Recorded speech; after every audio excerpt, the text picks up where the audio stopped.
எங்களுக்கு கட்சியில் சரியான மரியாதை இல்லை, எங்களுக்கு வந்து ஒரு அதிருப்தி இருக்குது, எங்களை வந்து என்னன்னு கூட கேட்க மாட்டேன்றாங்க. அஇஅதிமுகவை சார்ந்த 25 நபர்கள் தாவேகாவுக்கு ஆதரவு கொடுக்கணும் அப்படின்னு சொல்லி வெளியில் வந்ததில் விஜயபாஸ்கர் ஐயா அவர்களும் ஒருவர். 4 எம்எல்ஏக்கள் ஏற்கனவே ராஜினாமா பண்ணிட்டாங்க. அஇஅதிமுக பக்கம் வந்ததில் 2 பேர் மட்டும் மிஸ்ஸிங், விஜயபாஸ்கர் அவர்களும் சண்முகம் அவர்களும். ரெட்டை இலை அப்படின்னீங்கன்னா புரட்சி தலைவர் எம்ஜிஆர் இப்போ வளர்த்தெடுத்த ஒரு பெருமை ஜெயலலிதா அம்மையாருக்கு உண்டு. அவங்க அரவணைச்சு போகக்கூடிய ஒரு தன்மையை பார்த்தோம். ஆனால் இன்னைக்கு இருக்கக்கூடிய பொதுச் செயலாளர் அப்படியான ஒரு நபராக இருக்கிறாரா? இதுக்கு முன்னாடி எப்படி வந்து இவர் முதல்வர் பதவிக்கு வந்தார்? ஒரு ரெசார்ட் அரசியல் அப்படின்றது நடந்தது. காலில் விழுந்து தான் முதல்வர் பதவியை பெற்றதாக நம்ம பரவலாகவே பார்த்தோம். அப்படி காலில் விழுந்த அந்த நபருக்காவது நன்றி உடையவராக அல்லது அவருடைய அந்த உழைப்பை வந்து போற்றுபவராக பொதுச் செயலாளர் இருந்தாரா, எடப்பாடி அவர்கள் இருந்தாரான்னு கேட்டால் இல்லை.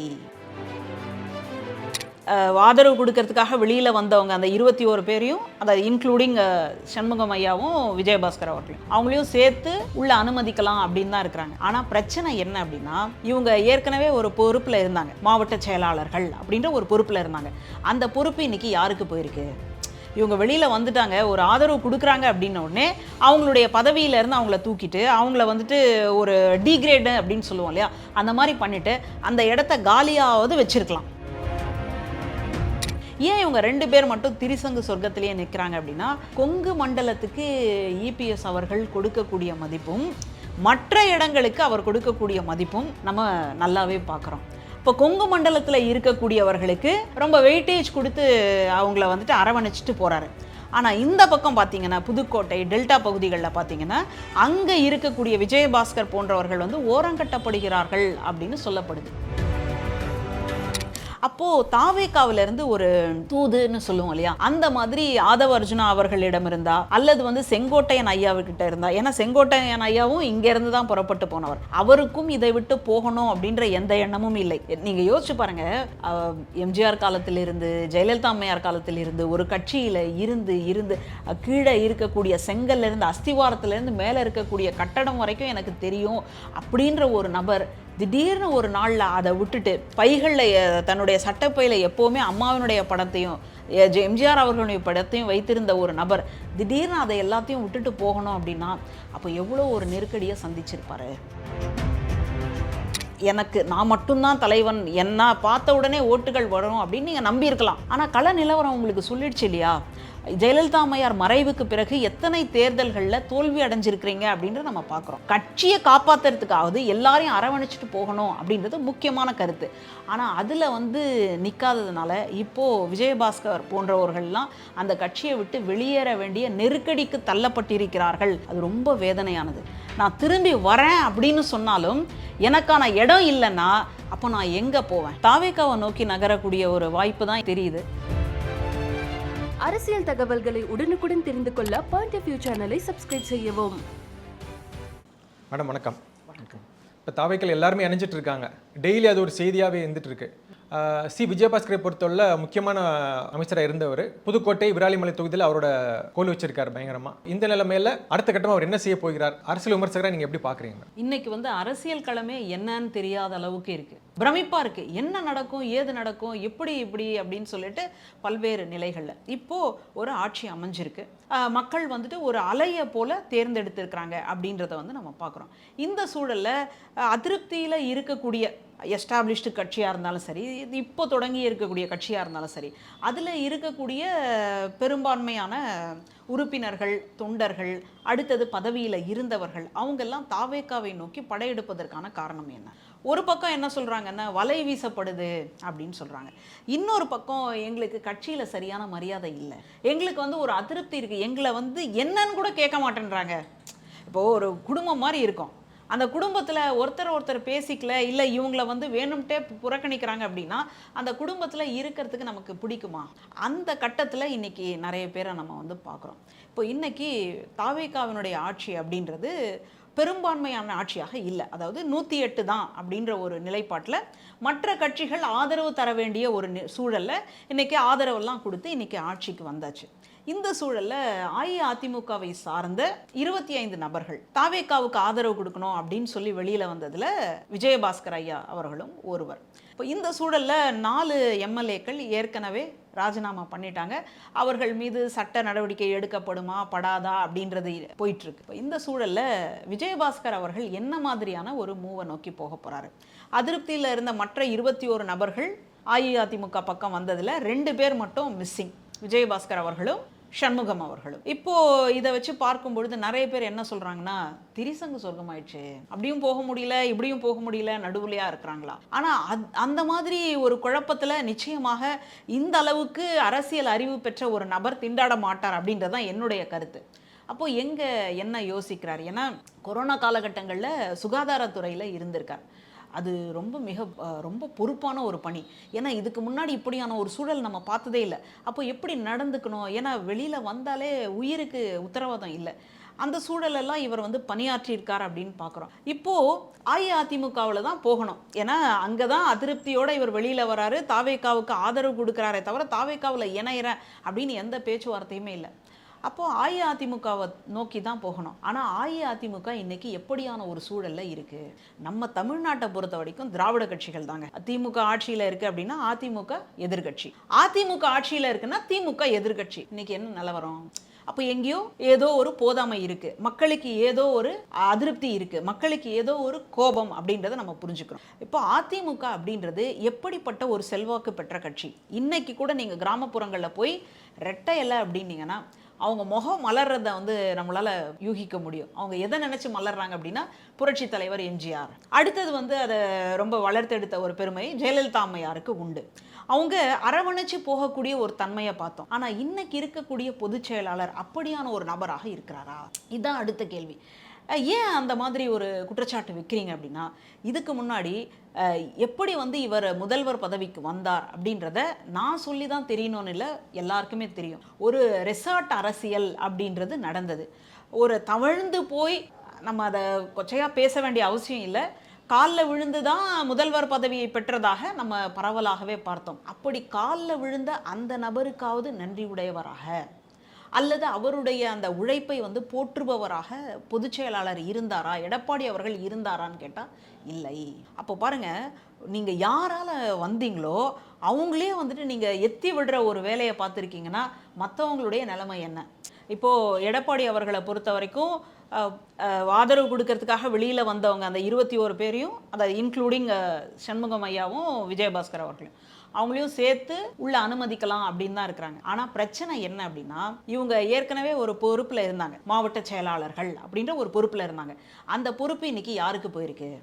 இவங்க வெளியில் வந்துட்டாங்க, ஒரு ஆதரவு கொடுக்குறாங்க அப்படின்ன உடனே அவங்களுடைய பதவியிலேருந்து அவங்கள தூக்கிட்டு அவங்கள ஒரு டிகிரேடு அப்படின்னு சொல்லுவோம் இல்லையா, அந்த மாதிரி பண்ணிவிட்டு அந்த இடத்த காலியாவது வச்சுருக்கலாம், பார்த்துருக்கலாம் இல்லையா? ஒரு தலைவராக இவங்க உண்மையிலேயே போயிருக்கிறாங்களா, ஏதாவது நெருக்கடியில் போயிருக்கிறாங்களா, இல்லை ஒரு விளையாட்டுத்தனமாக போயிட்டாங்களா, அவங்க போயிட்டு மறுபடியும் திரும்பி வருவாங்களா, இப்படின்ற ஒரு சின்ன பார்வை இருக்குன்னு நினைக்கிறீங்களா? அப்படி இல்லைன்னு சொல்கிறேன் நான். அந்த மாதிரி இருந்திருந்தால் அந்த இடத்த காலியாக வச்சுருக்கணும். ஆனால் அதுக்கு புதியதாக மாவட்ட செயலாளர்களை நிரப்பிட்டார். இப்போ நிரப்பினதுக்கு அப்புறமா மறுபடியும் இவங்க அங்கே போனாங்கன்னா இவங்களுக்கு என்ன மாதிரியான நிலைமை இருக்கும்? அப்போ மற்றவங்கெல்லாம் இருக்கிறாங்க, இவங்க 2 பேருக்கு மட்டும் என்னங்க அப்படின்னு நீங்கள் கேட்கலாம் இல்லையா?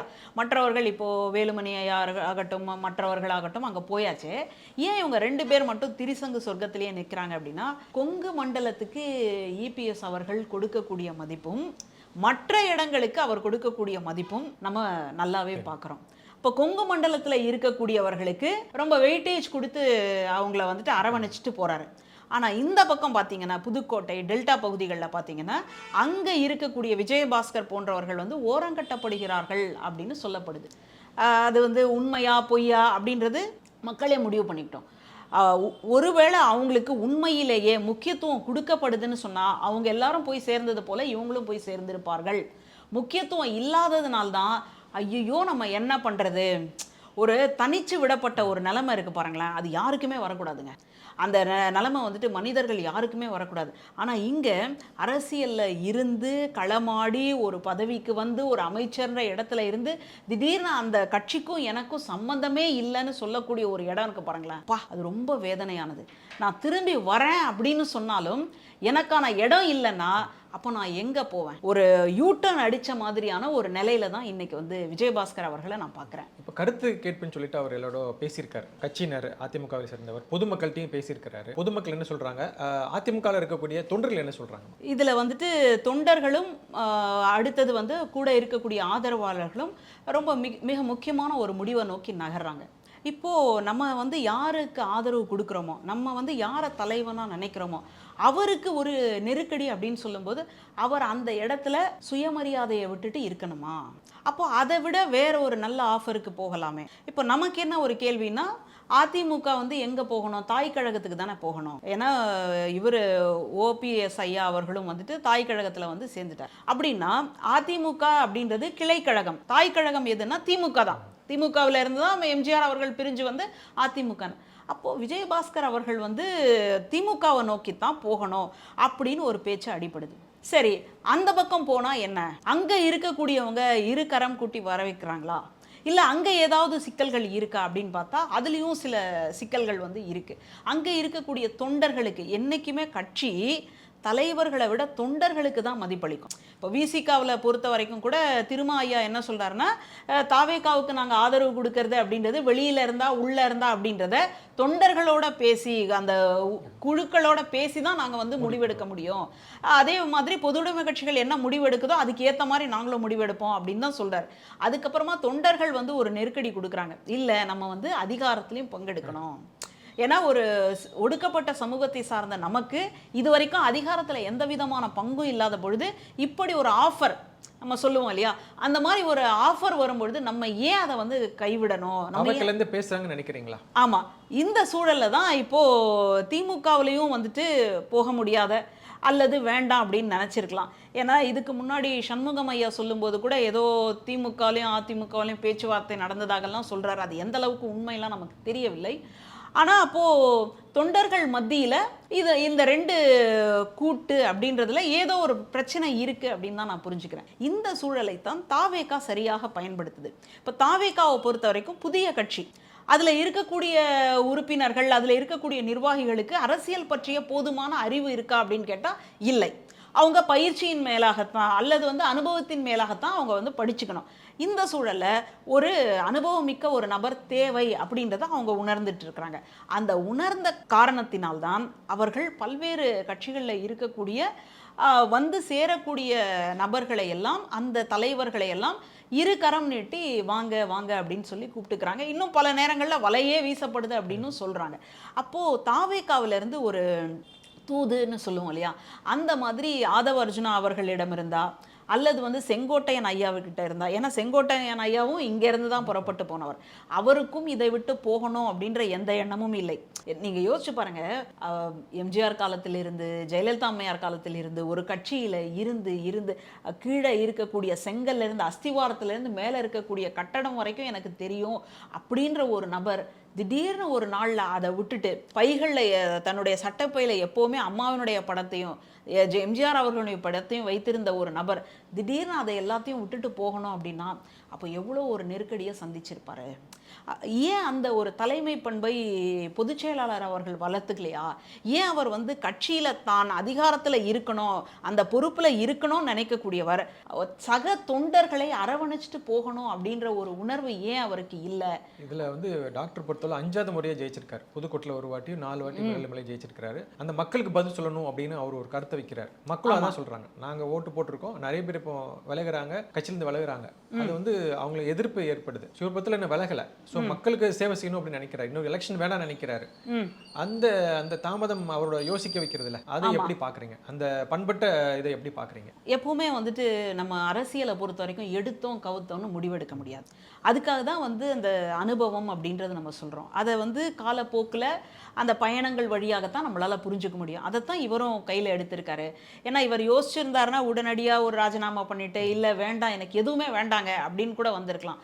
ஆனால் கடைசி வரைக்கும் நான் மக்களுக்கு தொண்டாற்ற வேண்டும், நான் மக்களுக்கு சேவை செய்ய வேண்டும், மக்களுக்கு சேவை செய்யணும் அப்படின்னா ஒரு பொறுப்பில் இருக்கணும் அப்படின்னு அவர் உணர்றார். அந்த விஷயத்தை வச்சு பார்க்கும் பொழுது வேற ஒரு கட்சியில போய் கூட நான் வந்து சேவையாற்றலாம், ஆனா அது மக்களுக்கு பிடிக்குமா? எனக்கு ஆதரவு அளிச்சு தான் இத்தனை வாக்கு வித்தியாசத்துல என்ன தேர்வு பண்ணியிருக்காங்க. ஆனா அந்த மக்களுக்கு வந்து நான் துரோகம் பண்ணிட்டு நான் வேற கட்சிக்கு போறது அப்படின்றது பொருத்தமானதாக இருக்காது. அதனால மக்கள்கிட்ட கேட்டு இன்னும் வந்துட்டு இருக்கக்கூடிய உறுப்பினர்கள் கிட்டலாம் கேட்டுட்டு இப்போ ஒரு முடிவு அப்படின்றத பார்த்தா தாவேக்காவை நோக்கித்தான் நகர்வார் அப்படின்னு எனக்கு வந்து இந்த சட்ட சிக்கல்கள் என்னென்ன மாதிரி இருக்கு? ஏன்னா மற்ற எம்எல்ஏக்கள் விலகியிருக்காங்க, இணைஞ்சிருக்காங்க, அவங்க மேல நடவடிக்கை எடுப்போம் அப்படிங்கிற மாதிரி சபாநாயகர் சொல்லியிருக்கிறாரு. இவர் விஜயபாஸ்கர் ஐயாவை பொறுத்த வரைக்கும் எந்த விதமான சட்ட சிக்கலும் இருக்கிற மாதிரி தெரியல. ஏன்னா இவங்க 4 பேர் மேல தான் நடவடிக்கை எடுக்கணும் அப்படின்னு சொல்லி மனு கொடுக்கப்பட்டிருக்கே தவிர இவர்கள் மேலேயும் அதாவது ஒட்டுமொத்தமா 25 அப்படின்னு பார்க்கும் பொழுது இப்போ 21 பேர் மேல எந்த விதமான நடவடிக்கையும் எடுக்க வேண்டாம் அப்படின்றதுனால மனுவை வந்து வாபஸ் வாங்கியிருக்காரு அப்படின்னு தான் நம்ம கேள்விப்படுறோம். இந்த சூழல்ல சட்டம் நடவடிக்கை அப்படின்றது வந்து இருக்காது அப்படின்னு தான் நான் தெளிவா நம்புறேன். அப்படி ஒருவேளை வரக்கூடிய பட்சத்துல அதற்கான ஒரு தீர்வையும் நிச்சயமாக விஜயபாஸ்கர் ஐயா வந்து எதிர்நோக்கிடுவார் அப்படின்னு தான் எனக்கு வந்து புரியுது. எம்எல்ஏவா அவர் வந்து போய் சேர்றதுக்கு நிறைய சட்ட சிக்கல்கள் இருக்கு. ஸோ இதை தாண்டி வேற என்ன வாய்ப்புகள் இருக்குன்னு நினைக்கிறேன்? அதாவது எம்எல்ஏவா சேரது அப்படின்றது இயலாத காரியம்தான். ஒரு முறை நீங்க அந்த பக்கம் போகணும் அப்படின்னா நீங்க வந்துட்டு ராஜினாமா பண்ணிட்டு தான் நீங்க மறுபடியும் ஒரு தேர்தலை எதிர்கொண்டதுக்கு அப்புறமா தான் போக முடியும். ஆனா இப்போ தேர்தல் நடந்து முடிந்த தேர்தலை பொறுத்த வரைக்கும் இவர் ரெட்டை இலையில நிற்கிறாரு. அதுக்கப்புறமா தோல்வி அடைந்தவர்கள்னு பார்த்தீங்கன்னா திமுக தரப்புலையும் தோல்வி அடைஞ்சிருக்காங்க, தாவேகா தரப்புலையும் தோல்வி அடைஞ்சிருக்காங்க. இப்போ மறுபடியும் ஒரு எலெக்ஷன் அப்படின்னு வந்தா அப்போ இதுல எதை வந்து தோல்வி அடைய வச்சாங்களோ அந்த கட்சியை மறுபடியும் ஜெயிக்க வைப்பாங்களா அப்படின்ற ஒரு கேள்வி பரவலா இருக்கு. மறுபடியும் தாவேகாவில் வந்து உங்களை எப்படி ஜெயிக்க வைப்பாங்கன்னு. ஆனா இன்னொரு பக்கம் என்ன ஒரு நம்பிக்கை ஊட்டக்கூடிய செய்தி அப்படின்னா, கட்சி வைத்தோ அல்லது வந்து சின்னத்தை வைத்தோ அவர் வெற்றி பெறவில்லை. அவருக்குன்னு ஒரு செல்வாக்கு இருக்கு, அவருக்குன்னு மக்கள் மத்தியில ஒரு பெரிய வரவேற்பு இருக்கு, மக்கள் அவரை கொண்டாடுறாங்க. அதனால அவருக்கு வந்துட்டு அவமானம் தரக்கூடிய எந்த இடத்துலையும் அவர் இருக்கக்கூடாது அப்படின்னு மக்கள் முடிவெடுக்கிறாங்க. அதனால அவர் அந்த பக்கம் போகட்டும் அப்படின்னு நினைக்கிறாங்க. அப்படி போயிட்டு மறுபடியும் தேர்தலை எதிர்கொண்டாலும் அவருக்கு வந்து வெற்றி வரும் அப்படின்னு சொல்றாங்க. அதனால நிகழ்ச்சிகள்ல கூட அவர் அமைச்சர்களோட கலந்துட்டு இருக்காரு. ஸோ அதுக்கு கூட இணக்கமா செய்யறதை வந்து மக்கள் விரும்புறாங்க. இணக்கமா அவர் நின்று செய்யற விஷயங்கள், கோயில் நிகழ்ச்சியில கலந்துட்டு இருக்காரு, அந்த மாதிரி விஷயங்கள் பண்றாங்க, அந்த மாதிரி பண்றாங்க. அது ஒரு ஆரம்பம் அப்படின்னு நம்ம எடுத்துக்கலாம்னு நினைக்கிறேன். ஸோ இது மட்டும் இல்லாம அவரோட புதுக்கோட்டை, விராலிமலை தொகுதிகளில் இருக்கக்கூடிய மக்களுக்கு நல்லது செய்யணும் அப்படின்னா கட்சி சார்ந்த விஷயங்களை செய்ய முடியும். தாவைக்கா போகணும் அப்படின்னு சொல்லிட்டு நிறைய விஷயங்கள் மக்களே சொல்லிட்டு இருக்கிறாங்க. இணையதளத்திலையும் அதுக்கு ஆதரவு நிறைய அந்த மாதிரி சொல்லிட்டு இருக்கிறாங்க. அடுத்த கட்டம் எப்படி போக இருக்கு பேராசிரியர்? தாவேகாவை நோக்கி நகரக்கூடிய ஒரு வாய்ப்பு தான் எனக்கு வந்து தெரியுது. மற்ற எல்லா இடங்களும் வந்து அவர் போகிறதுக்கு வந்து விருப்பம் காட்டவில்லை அப்படின்னு தெரியுது. தன்னுடைய சொந்த அதாவது குடும்பத்தில் வந்து இணையணும் அப்படின்னு சொன்னாலும் எந்த விதமான மதிப்பும் மரியாதையும் இருக்காதோ அப்படின்னு தோணுது. ஏன்னா எடப்பாடி அவர்களை பொறுத்த வரைக்கும் ஒரு பழிவாங்கக்கூடிய மனநிலையிலிருந்து வேலை பார்க்குறாரோ. சசிகலா அம்மையார் ஒரு கட்டத்தில் ஒரு கோபத்திலையோ ஏதோ ஒரு இதில் வந்து வெளியில் போயிட்டாங்க, வெளியில் அனுப்பிச்சிட்டிங்க. ஆனால் இப்போ அவங்க திரும்பி வரணும்னு நினைக்கும் பொழுது கூட அவங்களுக்கு வந்து கதவை திறக்காமல் கதவை அடைச்சி வச்சா நல்லா இருக்கா அப்படின்னு நம்ம பரவலாகவே பேசணும். இப்போ கடைசியில் அவங்க தனியாக ஒரு கட்சியை தொடங்கிட்டாங்க. இன்னொரு பக்கம் டிடிவி ஐயா, டிடிவி தினகரன் அவர்களை வந்து எடுத்து பார்த்தாலும் அவரும் வந்து அதிமுகக்குள்ளே வரணும் அப்படின்னு நினைக்கும் பொழுது அவருக்கும் கதவை வந்து கேட்டை போட்டு பூட்டிட்டாங்க. அவரும் வந்து புதிய கட்சி ஒன்று தொடங்கி இன்னைக்கு இப்படித்தான் வந்து செதஞ்சு போய் கிடக்குது. இந்த நோக்கத்திற்காகவா புரட்சி தலைவர் எம்ஜிஆர் அவர்கள் இந்த கட்சியை தொடங்கினான்னு கேட்டால் இல்லை. அப்போது இப்படி செதஞ்சு ஒரு கட்டத்தில் நீங்கள் நான் மட்டும்தான் தலைவன், என்ன பார்த்த உடனே ஓட்டுகள் வரும் அப்படின்னு நீங்கள் நம்பியிருக்கலாம். ஆனால் கள நிலவரம் உங்களுக்கு சொல்லிடுச்சு இல்லையா? ஜெயலலிதா அம்மையார் மறைவுக்கு பிறகு எத்தனை தேர்தல்களில் தோல்வி அடைஞ்சிருக்கிறீங்க அப்படின்னு நம்ம பார்க்குறோம். இத்தனைக்கும் இப்போ முதல்வராக இருக்கக்கூடிய விஜய் அவர்களே 10 தோல்வி பழனிசாமியின் ரீதியில் பேசிட்டார். இப்போ இந்த சூழலில் கட்சியை காப்பாற்றுறதுக்காகவது வேற எதுக்கும் கூட வேணாம், கட்சியை காப்பாற்றுறதுக்காவது எல்லாரையும் அரவணைச்சிட்டு போகணும் அப்படின்றது முக்கியமான கருத்து. ஆனால் அதில் வந்து நிற்காததுனால இப்போது விஜயபாஸ்கர் போன்றவர்கள்லாம் அந்த கட்சியை விட்டு வெளியேற வேண்டிய நெருக்கடிக்கு தள்ளப்பட்டிருக்கிறார்கள் அப்படின்னு தான் நான் நினைக்கிறேன். அப்போது யார் தன்னை வந்து வரவேற்கிறாங்க, யார் வந்து கைக்குலுக்கி கூப்பிட்டுக்க போறாங்க? வாங்கன்னு மதியாதார் தலைவாசல் மிதிக்க வேண்டாம். அப்போ மதிக்கிறவங்களுடைய தலைவாசல போங்க அப்படின்னு தானே அர்த்தம். அப்போ யார் தன்னை வந்து அவ்வளோ உற்சாகத்தோட கூப்பிட்டுக்க போறாங்க அப்படின்னு பார்த்தா தாவேகாவில இருந்து அப்படியான ஒரு நடவடிக்கைகள் இருக்கு அப்படின்றது நமக்கு பட்டவர்த்தனமா தெரியுது. பேராசிரியர், அரசியல் தாண்டி பொதுமக்களுக்கு செய்ய வேண்டிய பணிகள் நிறைய இருக்கு. தாவ காட்சியை பொறுத்தவரை கொஞ்சம் ஸ்பீடாவே இருக்கிறாங்க அப்படிங்கிறத நம்ம பார்க்குறோம், கண்கூட பார்க்குறோம். ஊழல் விஷயங்கள்ல கொஞ்சம் கவனமா இருக்கிறாங்க, விவசாய விஷயத்துல கொஞ்சம் விரைவாக செயல்படுறாங்க. சில அரசோட இணைந்து பணியாற்றும் போது தொகுதி மக்களுக்கு அதே மாதிரி அவர் சார்ந்து இருக்கக்கூடிய மக்களுக்கு என்னென்ன பலன்கள் கிடைக்கும்னு எதிர்பார்க்குறீங்க? விஜயபாஸ்கர் ஐயா சொல்றீங்க. ஓகே, இப்போ வந்துட்டு உள்ளாட்சி தேர்தலை நோக்கி போயிட்டு இருக்காங்க. இன்னைக்கு இருக்கக்கூடிய ஆட்சி அப்படின்றது உள்ளாட்சி தேர்தலை நோக்கி. இப்போ உள்ளாட்சி தேர்தலை பொறுத்த வரைக்கும் அங்க அந்த கிராமப்புறங்கள்ல அந்த பகுதிகளில் குடிநீர் ரொம்ப முக்கியம். இன்னைக்கு வெயில் காலம். அடுத்தது சாலை. அடுத்தது பார்த்தீங்க அப்படின்னு சொன்னால் அந்த மக்களுக்கான வேலை வாய்ப்பு. இதை எல்லாத்தையும் தாவேகா அரசு தருவதற்கான செயல் திட்டங்களில் இருக்குது. ஆனால் அதை சரியாக கொண்டு போய் சேர்க்கணும் அப்படின்ற ஒரு மெத்தடாலஜி இருக்கு இல்லையா, அந்த மெத்தடாலஜியில் கொஞ்சம் லேக் ஆகுறாங்க. அந்த மாதிரியான இடங்களில் இப்போ விஜயபாஸ்கர் அவர்கள் இருந்து அவருடைய அறிவுரைகளையும் அனுபவங்களையும் கொடுத்தார் அப்படின்னா அது சரியாகும். அப்போ அதை வைத்து பார்க்கும் பொழுது இந்த மாதிரி முக்கியமான ஒரு பொறுப்பை வந்து நிச்சயமாக விஜயபாஸ்கர் அவர்களுக்கு கிடைக்கும் அப்படின்னு தான் நான் நம்புகிறேன். அதே நேரத்தில் மருத்துவத்துறை அப்படின்னு சொல்லும் பொழுது ஒருத்தருக்கு பதிலாக 2 heads are better than 1 அப்படின்னு சொல்லுவோம். அப்போது ஒருத்தர் இருக்கிற இடத்துல இன்னொருத்தரையும் வச்சு இன்னும் கூட எஃபிஷியண்ட்டாக பண்ணுறதுக்கான ஒரு செயல் திட்டங்களை இன்னைக்கு இருக்கக்கூடிய அரசு எடுக்கும். மருத்துவக் கல்லூரியில் நிறைய கொண்டு வந்ததில் அவருக்கு ஒரு முக்கிய பங்கு இருக்கு. ஸோ நீட்டுங்கிறது ஒரு தொடர் போராட்டமாக இருக்கு. ஆமாம், ரெண்டு விஷயத்துலையுமே அவர் கொஞ்சம் இன்வால்வ் ஆயிருக்காருன்னு நினைக்கிறேன் டாக்டர். ஸோ இதை பற்றி எப்படி பார்க்குறீங்க? அதனால் இப்போ வந்துட்டு இன்னைக்கு இருக்கக்கூடிய முதல்வரும் நீட்டை பொறுத்த வரைக்கும் எதிர் மனநிலையில் தான் இருக்கார். அப்போ நீட்டை வந்து ஒரு முடிவுக்கு கொண்டு வரணும் அப்படின்னா ஒன்றிய அரசினுடைய மிக முக்கியமான ஆதரவு தேவை.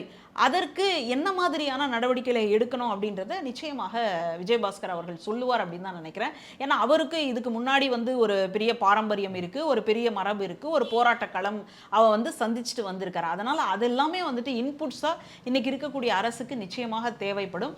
அதனால் இன்னைக்கு அரசு அப்படின்றது எங்கெல்லாம் சரியான நபர்கள் இருக்கிறாங்க, எங்கெல்லாம் வழிகாட்டக்கூடிய நபர்கள் இருக்கிறாங்களோ அவங்களெல்லாம் உடனடியாக எடுத்து தன்னுடைய பக்கம் சேர்த்துக் கொள்வதற்கான வேலைகளில் தான் ஈடுபட்டுக்கிட்டு இருக்கிறாங்க. அந்த ஒரு நடவடிக்கையில் தான் நான் விஜயபாஸ்கர் அவர்களையும் பார்க்கின்றேன். அதனால் இதுக்கப்புறம் ஒருவேளை அவர் வேற கட்சிக்கு போவாரா அப்படின்ற ஒரு குழப்பம் வந்து மக்களுக்கு தேவையில்லைன்னு தான் நினைக்கிறேன். ஏன்னா இதுவரைக்கும் அவங்களுடைய தொண்டர்களும் அவங்களுடைய ஆதரவாளர்களும் தாவேகா பக்கம் போகலாம் அப்படின்றதுக்கு பச்சை கொடி காட்டியதாகத்தான் பேசப்படுது. அதனால் அவர் இதுக்கப்புறமா யோசிச்சு நம்ம அந்த பக்கம் போனோம் அப்படின்னா சரியா இருக்குமா? ஏன்னா அங்கே இருக்கக்கூடியவர்கள் அதிமுகவை எந்த அளவுக்கு தேர்தல் நேரத்தில் பிரச்சாரத்தின் பொழுது மோசமாக இழிவாக பேசியிருக்கிறாங்க அப்படின்றத பார்த்தாலும் கூட கடைசியாக என்ன சொல்கிறாங்க அப்படின்னா, நாங்கள் அதிமுகவினுடைய ஆட்சி, அதாவது ஜெயலலிதா அம்மையாருடைய ஆட்சியை, புரட்சி தலைவர் எம்ஜிஆர் அவர்களுடைய ஆட்சியை தான் கொடுக்க போகிறோம் அப்படின்றாங்க. அப்போது இந்த அதிமுகவுக்கு போகலாமா இல்லை தாவேகா என்கின்ற அதிமுகவுக்கு போகலாமா அப்படின்னு தான் விஜயபாஸ்கர் அவர்கள் நினைப்பார் அப்படின்னு தான் நான் முடிவுக்கு வரேன். ஸோ உள்ளாட்சி தேர்தல் அப்படிங்கிற முக்கியமான விஷயங்கள், உள்ளாட்சி தேர்தல் ஜெயிச்சா கூட நிறைய மாறி போயிடுறாங்க. ஸோ அடுத்த டெஸ்ட்ல தொகுதி விராலிமலை, புதுக்கோட்டை எப்படி இருக்கும்னு எதிர்பார்க்குறீங்க? விஜயபாஸ்கரை இணைஞ்சு தாவேகா விஜயபாஸ்கர் இணைஞ்சு செயல்படும் போது அந்த வெற்றி வாய்ப்பு எப்படி இருக்குன்னு நினைக்கிறீங்க அவங்களுக்கு? நிச்சயமா விஜயபாஸ்கர் அவர்கள் யாரை கையை காட்டுறாங்களோ அவங்களுக்கு நிச்சயமா வெற்றி வந்துடும். இப்போ அதிமுகவில் பொறுத்த வரைக்கும் நிறைய, அதாவது இவர் அண்ணாமலை அவர்களுடைய வார்த்தையில் சொல்லணும் அப்படின்னா செங்கலாக உருவிட்டு போயிட்டே இருக்கு. கௌதமி அம்மையார் வெளியில் வந்துட்டாங்க. இன்னும் நிறைய பேர் நீங்கள் சொன்ன அளவுக்கு அமைச்சர்கள்லேருந்து எல்லாரும் முன்னாள் எம்எல்ஏக்கள் எல்லாரும் வெளியில் வந்துட்டு இந்த பக்கம் சேர்ந்துட்டாங்க. அப்போ இந்த சூழலில் தாவேகாவில் ஒரு பலம் வந்து கூடிக்கிட்டே வருது. அதிமுகவினுடைய முகங்கள் எல்லாம் இங்கே பார்க்கும் பொழுது இதுவே ஒரு அதிமுகவாக மாறிவிட்டதோ அப்படின்னு மக்கள் நினைப்பதற்கு ரொம்ப காலம் ஆகாது. அதனால் இப்போ உள்ளாட்சி தேர்தல்களில் யாரை நிற்க வச்சா சரியானதாக இருக்கும், மக்களுக்கு வந்துட்டு யார் சேவை செய்யக்கூடியவர்களாக இருக்கிறாங்க. விராலிமலையை பொறுத்த வரைக்கும் சுற்று வட்டாரத்தில் இருக்கக்கூடிய புதுக்கோட்டை பகுதிகளை பார்க்கும் பொழுது என்ன பிரச்சனை அப்படின்றது அவங்களுக்கு தான் தெரியும். அப்போ அவங்க அந்த பிரச்சனையை அட்ரஸ் பண்ணி நான் இந்த ஆட்சிக்கு அதாவது ஜெயிக்கிற பட்சத்தில் நான் இதெல்லாம் செய்ய போறேன் அப்படின்னு சொல்லும்போது மக்கள் நிச்சயமாக நம்பக்கூடும். இப்பவே வந்து கிரவுண்ட் ஒர்க்ல இருந்து இந்த இடங்கள்ல இது பிரச்சனையா இருக்கு அப்படின்றத இன்னைக்கே சரி பண்றதுக்கான வேலைகள்ல ஈடுபடுறாங்க. அதனால இதை வைத்து பார்க்கும் பொழுது விஜயபாஸ்கர் அவர்கள் யாரை கை காட்டுறாங்களோ அவங்களுக்கான வெற்றி வாய்ப்பு இருக்கு அப்படின்னு தான் நான் நம்புறேன். டாக்டரோட அடுத்த மூவ் என்னவா இருக்குன்னு நினைக்கிறீங்க, யூகிக்கிறீங்க? எந்த கட்சியை நம்பி நம்ம இருந்தோமோ அந்த கட்சியால் திடீர்னு கைவிடப்பட்டவராக மாறிட்டோம். அப்போது உளவியல் ரீதியாக எவ்வளோ பெரிய சிக்கல். நான் இந்த கட்சியை சார்ந்து வெற்றி பெற்றிருக்கேன், என்னுடைய மக்கள்கிட்ட போய் நான் நன்றி சொல்லணும், நன்றி சொல்றதுக்கு முன்னாடி நான் என்னுடைய பதவியிலேருந்து, அந்த மாவட்ட செயலாளர் அப்படின்ற பதவியிலேருந்து நான் விலக்கப்படுறேன்னா எப்படி இருந்திருக்கும்? அந்த இடத்தை யோசிக்கவே முடியல. ஆனாலும் கூட அதுக்கப்புறமா மக்களை போய் சந்திச்சு, எனக்கு சொத்தே மக்கள் தான், அவர்கள் சொல்லுவதான் அப்படின்றனால அவர்களே கை காட்டியதுக்கு அப்புறமா நிச்சயமாக விஜயபாஸ்கர் அவர்கள் தாவேகா பக்கம்தான் போகக்கூடும் அப்படின்னு தான் நான் நினைக்கிறேன். ஏன்னா இதுக்கு முன்னாடி ஆதரவு கொடுக்கறதுக்கு கூட அவர்கள் தயாராக இருந்ததனால் தாவேகா பக்கம் ஒரு சரியான பயணமாக இருக்கும். அதுலேயும் இன்னைக்கு அரசியல் அறிஞர்கள் என்ன சொல்கிறாங்கன்னா, தாவேகாவினுடைய ஆட்சி அப்படின்றது ஒரு நீடித்த ஆட்சியாக இருக்கும். இந்த 5 வருஷத்தில் ஒன்றும் குழப்பம் வந்துடாது. ஏன்னா 5 வருஷத்தில் குழப்பம் வந்துடுச்சுன்னா மறுபடியும் ஒரு தேர்தல். அது தேர்தல் வர்றதுக்கு முன்னாடி குடியரசுத் தலைவருடைய ஆட்சி. அதை ஒரு நாளும் தமிழ்நாடு ஏற்காது. தமிழ்நாடு ஜனநாயகத்தின் வழியாகத்தான் எல்லாவற்றையும் சாதிக்கணும்னு நினைக்குது. அதனால் மற்றும் ஒரு, அதாவது பாதியில் கலைக்கிறது, இந்த மாதிரியான ஒரு வேலைகள் நடக்காது அப்படின்னு நான் நம்புகிறேன். அதனால் தாவேகா பக்கம் போகிறது அப்படின்றது அவருடைய அரசியலுக்கு சரியாக இருக்கும் அப்படின்னு நான் நினச்சிக்கிறேன். எங்களோட கலந்து கொண்டு நிறைய கருத்துக்களை சொன்ன உங்களுக்கு நன்றி மேடம்.